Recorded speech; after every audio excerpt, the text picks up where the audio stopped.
Hello, hello. Okay, so today we are going to be talking about stress and cortisol. They kind of go hand in hand. You for sure have heard about stress before. If you're my friend, you've heard about cortisol before. But I want you ladies to understand what it is and why that hormone matters in the whole scheme of things. Here's the thing. Every hormone matters in some way, and they all communicate and intertwine with each other. And so if one hormone is off, it throws everything else off. All right. And so it's not just like, oh, well, I have high estrogen or I have low progesterone or whatever. It doesn't okay, but now it's like that domino effect. And so stress and cortisol is a huge game player. I don't even think that's right. Anyways, plays a huge role in our hormones, our weight, our energy, our everything. And it took me way too many years to realize this. I would honestly say within the last 2 to 3 years, I really started understanding the role that it played.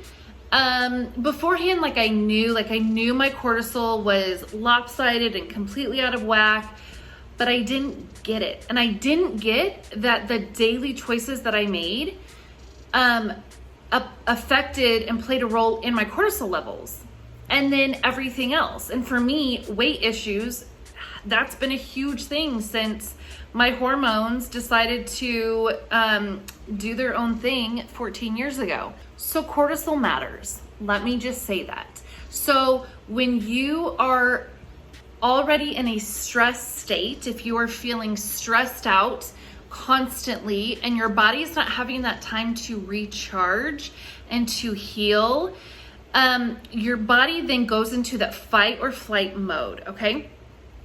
So our body is either going to be in the parasympathetic mode, which is the rest and digest, or it's going to be in the fight or flight mode, which is just that. Your body thinks it is going to be chased by a bear, or it is going into famine. And so why would we want to digest food when we don't know when we're going to be fed again? Or, you hear about those stories of the moms or dads that literally can pick up a car if their kid is stuck under it. That is the adrenaline, that is the fight or flight, that is that whole shebang doing its thing. And so this is a good thing. You want it when you need it. But when you're sitting on the couch and a car decides to backfire, not like this has happened recently, you don't want your body, or your kid drops a water bottle on the wood floor. Let's just say that. Both things have happened this week. You don't want your body to think it is being shot at or being chased by a bear, pretty much. So my body for years has thought it was being chased by a bear, going into famine, and really, really struggled to rest. And I will say I had me standing here right now, my body has come so far, even in the last year. And so I am very passionate for women to understand that these small things that you can do and tweak matter and add up with your hormones, all right? So we mentioned the parasympathetic mode. So when your body is in that, it is in the rest and digest. So it is saying, I am at rest, I am safe, and I can digest this food because we are not going into famine. We are not going into, I know when my person is going to feed me again. So there's so many different directions we could go with this. But for me, the biggest thing that perpetuated my hormone cortisol issues over the last 14 years was I overworked myself in the gym and then I withheld food. Okay. those are things, you know, the whole calories in, calories out, the whole mentality of certain programs that, you know, you don't take a rest day, or you work out really hard 6 days a week and you only rest one, and you get up early in the morning, even if you're exhausted. And like, that was me, because I was determined to get this weight off that was wanting to be held on because of all the hormone imbalance that was going on inside my body. So I was literally fighting myself for years. And I'm only like maybe 2 years into this new mindset of it's okay to rest, and that actually sometimes can be more helpful than a workout. And I am the person that I love a good workout. I love a sweat. I love lifting weights heavy. I love it all. Like, I used to be the gym rat. I was training to be a physical trainer. Like, I wanted that life. I loved it. I loved being in shape. I still love muscle, let's be honest. Like, I just love feeling strong and capable. And so I have had to teach myself that it is okay to not always be there. It's okay to take a couple days off, even if you might lose like a little bit of muscle tone, or maybe more than a couple days. Like, it's okay. Like, I just be like, peace be still, Allie's body. And that's what I've been teaching it recently. And I'm trying to say, like, before, I think that's my heart, and why I'm willing to just keep putting out all this stuff for whoever's listening, is like, if I can make one lady consider how they treat their body, and not put it into the hole that I put my body into, that I am now having to dig out of, like, I'm going to say that's a successful mission. Because I have put my body in a situation over the last, well, let's say decade, where I was constantly trying the new detox, the new cleanse, the new diet, the new restriction, the new this, the intermittent fasting, keto, like all of this. And I'm not saying any of that's bad, but you have to be wise and mindful going into it, knowing what it can do to your hormones and everything else going on in your body. And so through diets and cleanses and detoxes, things that all can be good. And I'm still a huge fan of, doing a every 6 month cleanse or detox, because let's be honest, there needs to be that routine maintenance. And I'm a huge fan of coffee enemas. Okay, guys, like, let's be real. But there was this constant white knuckling that I had, because I started on birth control when I got engaged, because why not? The doctor told me, like, this is great. And I said, okay. And within 3 months, my body, a body that had never dealt with weight gain before, I was able to eat whatever and prided myself on it in not a great way. Within months, I had gained over 30 pounds, changing nothing in my lifestyle, still working out. To be honest, I wasn't eating that great all the time, because I knew nothing about wellness, guys. I knew nothing, nor did I care. No, like, this is a forced wellness journey that now has become a passion. So I was constantly overworking my body in the gym. I was withholding food from it, and so I wasn't fueling it with what it needed.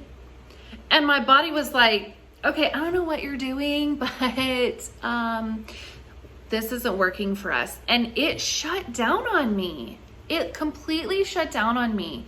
And I am in a place of, like, I have not arrived. I am still on my journey. I am still having to make daily choices.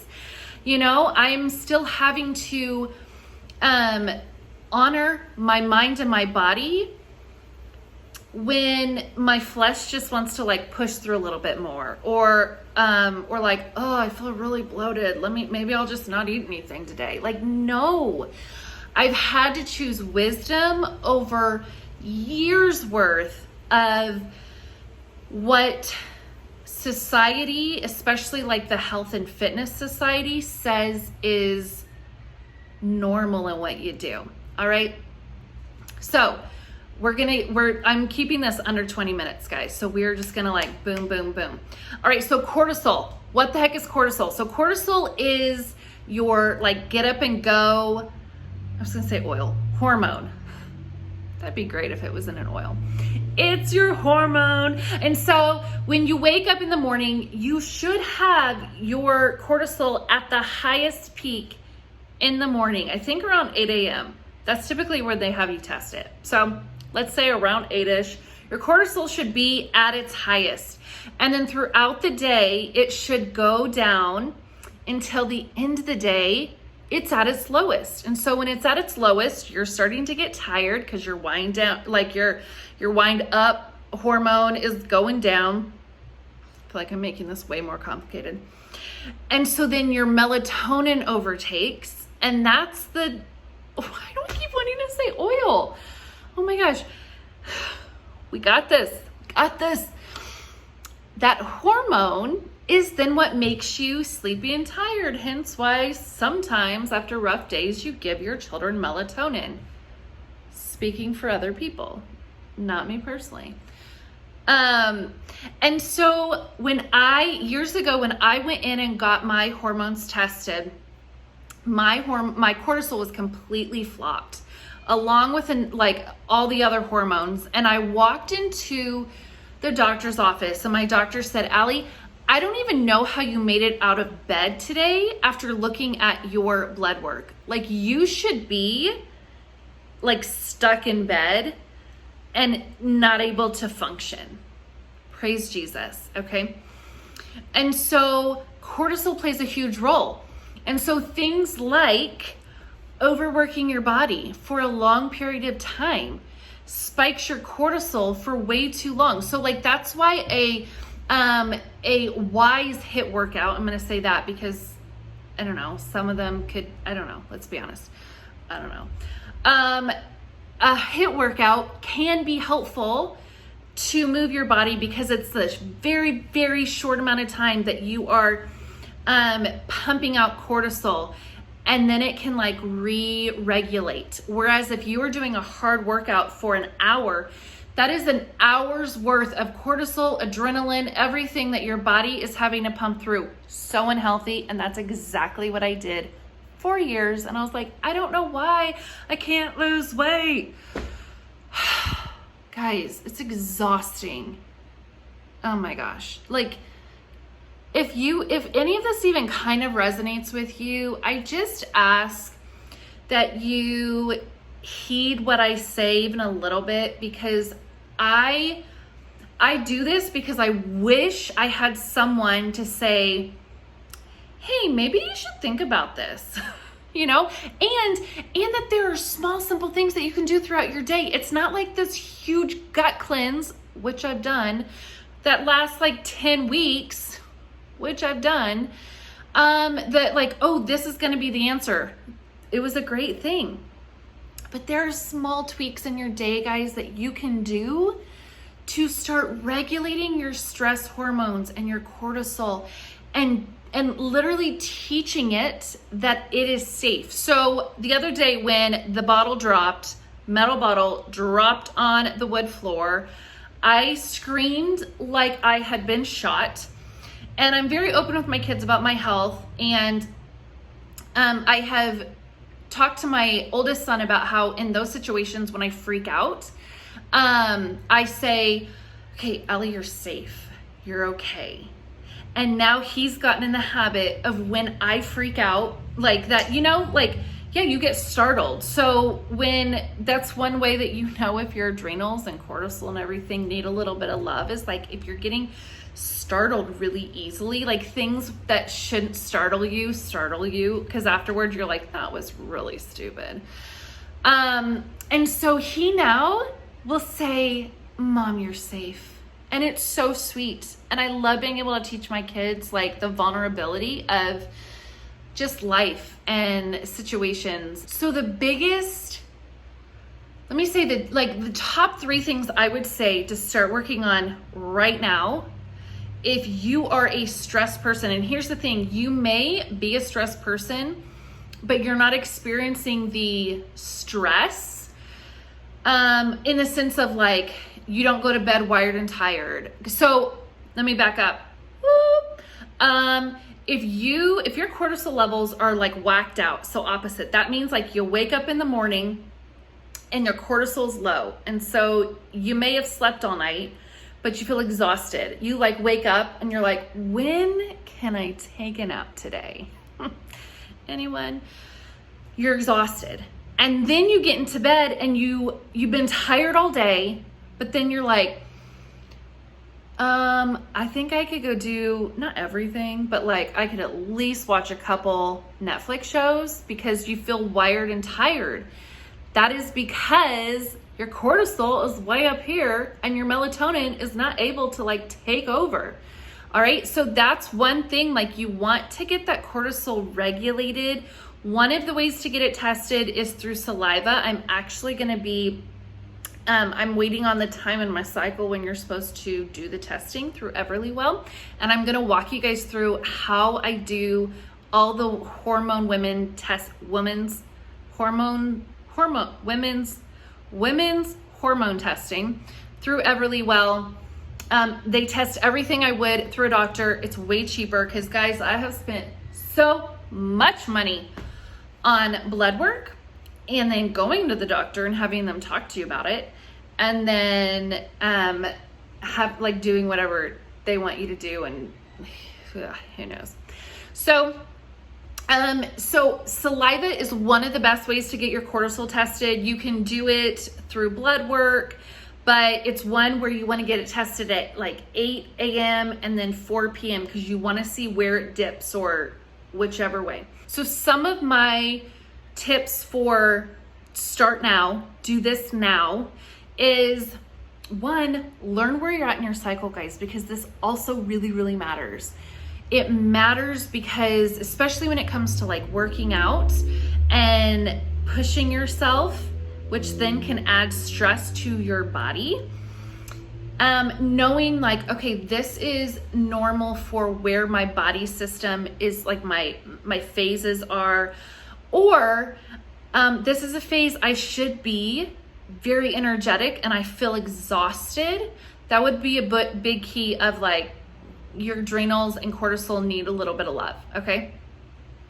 I'm not going to go all, like I could go, but partly in my Hope and Hormone course, like we cover all of this. We cover phases and cycles and moon phases and foods to eat in your phases in each phase. And so phase being the 4 phases of your hormone cycle every month. All right. Working out, like the best workouts to do and what part of your cycle, like all of it, we cover all of it. So if you're ready to dig in, do it. Cause it's, oh my gosh, again, like it's everything. Like that is like everything packaged up that I wish I could tell the world. And so I am. So one of the things is get enough sleep. And I'm not going to say like you need 8 to 9 hours of sleep. No, you need to get enough sleep to where you can wake up and feel, I don't want to say rested, because if you're dealing with adrenal issues or you may not feel rested, but you won't feel like and I'm talking like overarching. Okay, so get enough sleep. And if you need to nap during the day. You will get yourself in less of a hole if you do some of these things now and like you get it before it gets really bad, which I did not. And so now I'm in this really deep hole and I do not want company. I don't want you coming down here. I want you staying up there, and I'll keep yelling really loudly at what I'm learning while down here. I thankfully I'm climbing out. I'm climbing out, ladies, and we're gonna have a party when I'm out. But get enough sleep, okay? The next thing is breathing. Like there's all different sorts of breathing systems that you can do. So again, do you see these are things that like literally you don't have to pay for, like you own. So breathing, like the Navy SEALs have specific breathing systems that they do before going into a situation because it calms their nerves and helps their body get as much as possible. I don't really know how much it could, but into that parasympathetic mode. So it calms their nerves. So breathing, that's one of my huge things. All right. The next thing is stretching your psoas muscle. All right. So if you don't know what your psoas muscle, I'm going to pop it in right here. That is the junk drawer of emotions. All right.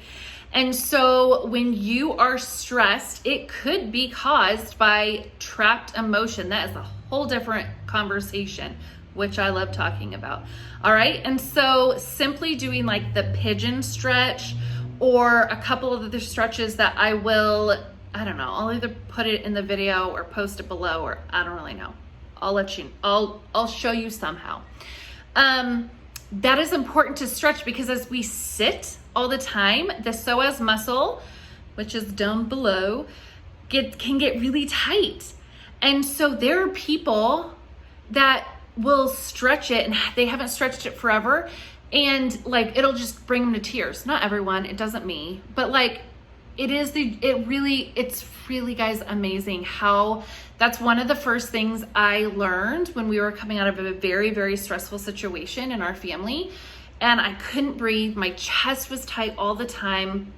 There was just a lot going on, and learning to release my psoas muscle and to stretch it was like a game changer for me. Okay, so, and just like any kind of stretch, so moving your body, but not to the point of pumping your cortisol so high, because when that happens, then your body wants to then hold on to, and I guess I'm kind of talking about people that are dealing a lot with like any kind of weight issues, like even, it doesn't even have to be extreme, but even if it's that like, I have that extra 10 pounds from stress. Some people lose weight during stressful times. I do not. And that is annoying. It's fine. It's totally fine, guys. It's fine. And so I'll break down, ladies, I'll break down all of these things in further videos. I'm really trying not to overwhelm, because there's just so much. And I'm realizing that a lot of us are in this is a stressful time right now. And I want ladies to know how to function and to release and to not put added stress on their bodies, which then throws their hormones off and everything else. No, there's enough stress coming in. So that is my super quick conversation about cortisol, the cortisol conversation. Let me know if you have any questions.